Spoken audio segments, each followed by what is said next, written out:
Hey everyone, welcome to my new video. কেমন আছো সবাই? সকাল 5:30টায় ঘুম থেকে উঠে একটু ফ্রেশ হয়ে সেই যে কিচেনে ঢুকি, তারপরে যে কখন যে 6:30 বেজে যে বুঝতে পারি না। ওইটুকু সময়ের মধ্যে ঋষিকে ব্রেকফাস্ট করে দিই, লাঞ্চ করে রেডি করে দিই, ইভেন ওর স্ন্যাক্স আইটেমগুলোও গুছিয়ে দিই। ওকে ঘুম থেকে ওঠাতে হয়। প্রথম যখন ঋষি স্কুলে যায়, মানে প্রথম যেদিন, সেই দিন কখনো ভাবিনি আমি এত দূরে ওকে একা ছাড়তে পারবো। ওর স্কুলটা ব্যাঙ্গালোর সেন্ট্রালের দিকে, তো রাস্তায় তো অনেক ট্রাফিক হয় ওই সময়টা, ওর জন্য একটু আর্লি মর্নিং ওকে বেরিয়ে যেতে হয়। তো প্রথম প্রথম ভীষণ কষ্ট হতো যখন ও চলে যেত। এখন যেহেতু আমরা সবাই ভেজ খাচ্ছি, তো আমি চেষ্টা করছি বাড়ি থেকে ওর খাবারটা বানিয়ে দেওয়ার। মাঝে মধ্যে ওকে ক্যান্টিনেও খাবার খেতে দিই, ক্যান্টিনের খাবারও ভীষণ ভালো হয়, ভীষণ ফ্রেশ হয়।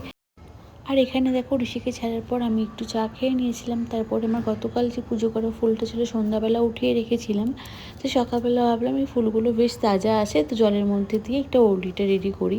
তো এটা বেশ দেখতেও ভালো লাগে, ঘরে কোনো একটা কর্নারে সাজিয়ে রাখলে বেশ কিছুদিন যায়। আমি একটু ভিনিগারও অ্যাড করি। তো আজকের ভিডিওটা আমি এখানে এন্ড করছি। দেখা হবে নেক্সট কোনো ভালো ভিডিওতে। সবাই খুব ভালো থেকো, সুমির সঙ্গে থেকো। টাটা।